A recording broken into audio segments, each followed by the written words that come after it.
সম্প্রতি জি বাংলাতে আরম্ভ হয়েছে কুসুম সিরিয়াল। তবে জানেন কি কে এই কুসুম? ধারাবাহিকে কুসুম চরিত্রে দেখা যাচ্ছে অভিনেত্রী তানিষ্কা তেওয়ারিকে। এই অভিনেত্রী টেলিপাড়ার জনপ্রিয় মুখ। অভিনয় করেছেন বহু জনপ্রিয় সিরিয়ালে। কি ভাবছেন তো কোন সিরিয়ালে অভিনয় করেছে এই কুসুম? কুসুম তথা তানিষ্কা তেওয়ারি ছিলেন একজন শিশু শিল্পী।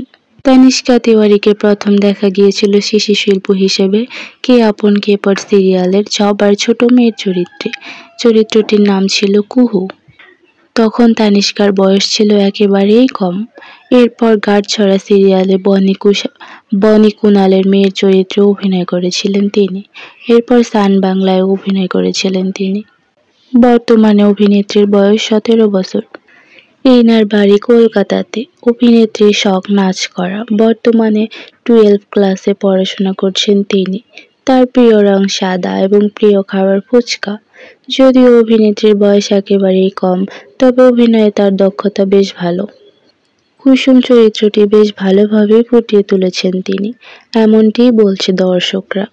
তো ভিউয়ার্স, কুসুম চরিত্রটি নিয়ে তোমাদের কি মতামত আমাকে জানাতে পারো। ভিডিওটি ভালো লাগলে লাইক, কমেন্ট এবং শেয়ার করতে ভুলো না। ধন্যবাদ সবাইকে।